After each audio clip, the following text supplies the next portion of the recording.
Now, I'm the kind of person who silent treatment definitely doesn't work. I'm sure many of you are this way as well. Silent treatment is about refusing to communicate or giving somebody the cold shoulder to make them feel punished, anxious, or desperate.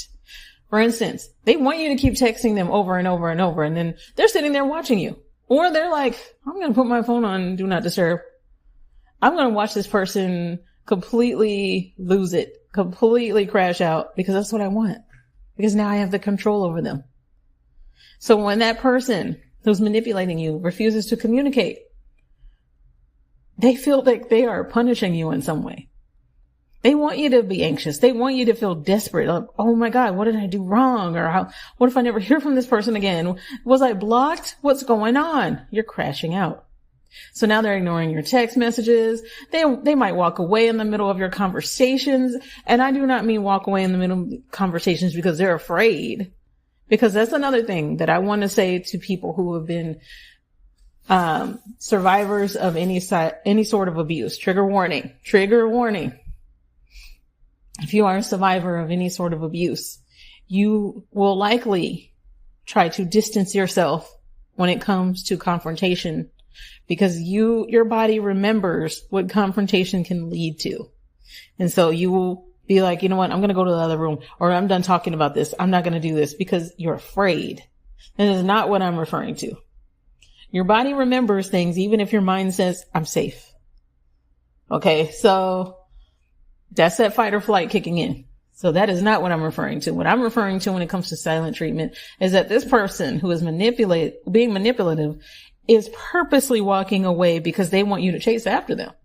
They want you to feel bad. They're trying to put this guilt on you. And maybe they won't speak to you for days. Maybe it'll take hours for them to finally respond to you, if they do at all. And then all of a sudden it is poor, pitiful them. They are always the victim. They want to create discomfort. They want to force you into essentially feeling guilty or into submission.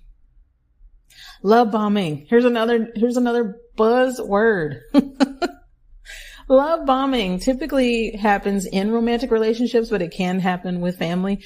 And at the beginning of relationships, romantic relationships, or even sometimes friendships, it's when somebody is overwhelmingly affectionate. They're giving you all the attention. They're giving you so much praise. They're giving you affirmations. They took my affirmations and they used them against you. How dare you take my affirmations and use them to hurt somebody? But that's what they're doing. And then all of a sudden, out of nowhere, they start withdrawing. They start criticizing you. They start devaluing you. It starts off like this. Oh my God, you're my soulmate. I've never felt like this before. I'm so in love. We're so in love. We're so in love. Then all of a sudden it switches to, you're too much. Oh my God, I told you I was busy. Now I can't work. I was just working. Why are you being so clingy? Why are you doing too much? Switches like a light.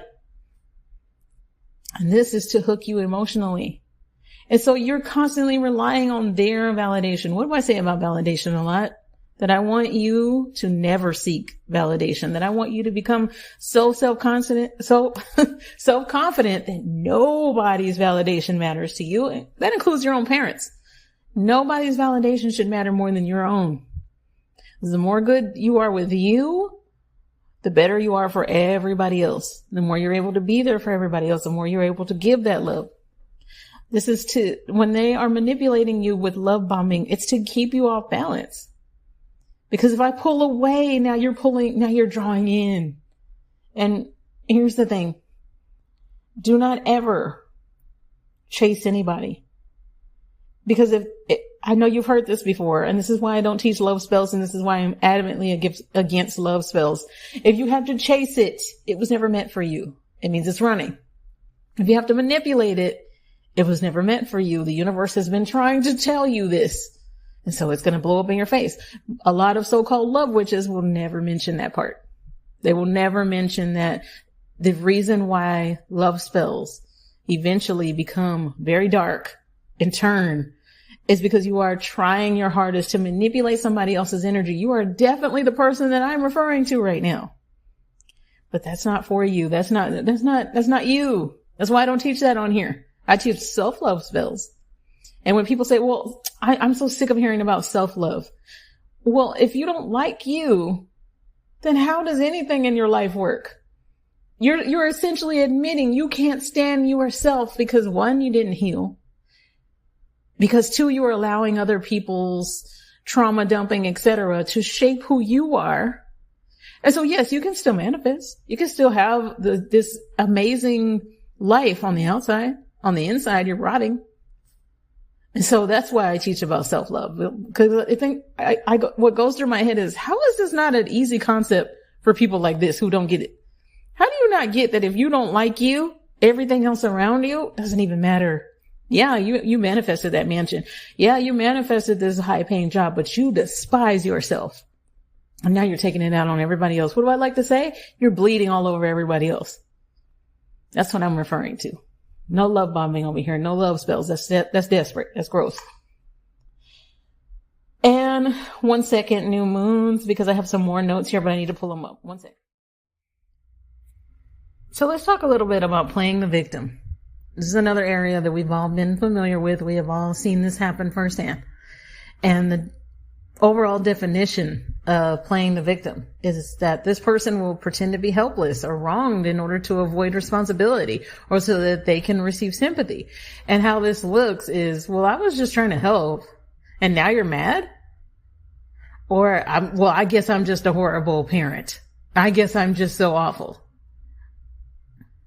And this is to shift the focus from their actions to your reaction, because they don't like that your reaction is essentially calling them out. It's oftentimes to make you feel bad for bringing it up. How dare you bring up something? How dare you not agree with everything I say? Now I'm the victim. Okay. And the last one is when people use tears to manipulate. And I want to make something really clear. Okay. Tears are an automatic feeling that we get. I'm sorry. There's something our body just does. That's what I'm trying to say. I don't want you to dismiss somebody's tears as being manipulative, because that's not always the case. And oftentimes that's not the case. Because when you just automatically dismiss somebody's tears, you are showing a lack of empathy. Not all crying is fake. Not all of it is to manipulate others. Sometimes it is, and I'm about to get into that. Some people cry when they're overwhelmed, when they're hurt, when they're angry, and even when they're just trying to be honest and they're not even sure how. A lot of the time it's their nervous system reacting, and I am going to talk about that in a second. Crying is a natural emotional release that we have. It shouldn't ever just be automatically written off as manipulation, but some people weaponize it. Some people will see it as, well, if I cry, then I'll get my way. Now I'm the victim. Now I'll get to love bomb you. Now I'll get to continue to be the victim. Now I'll get to continue to gaslight you. Now I can hit you with some silent treatment. Now I have that control again. I had to learn that part the hard way. That's why I wanted to end this section with tears. Unfortunately, in my lifetime, I have witnessed many times tears being used to manipulate me. And so now and it might be just a spiritual gift I have, I can always tell when it's coming from a real place. And so when it's coming from a real place, I'll immediately feel what that other person's feeling. I'll immediately go into maybe the sadness they're feeling, or the depression that they're feeling, or the pain, the anger, the frustration. But when it's being used to manipulate me, I'll notice that I'll just immediately go, okay, I'm gonna just let you get it out, because I don't trust anything that you're about to say. And so if that's something that you've noticed about you, what I want you to do is not feel guilty, because likely you had to learn the hard way that people will use those tears to get you to feel guilty. And I'm not having it. I'm not having it. That's why I wanted to mention tears in particular. Don't ever come at it from a lack of empathy. Okay. That's not what I'm saying. Just, I would advise that you don't, because there are people who are just genuinely feeling something and they want to be heard. And that's real.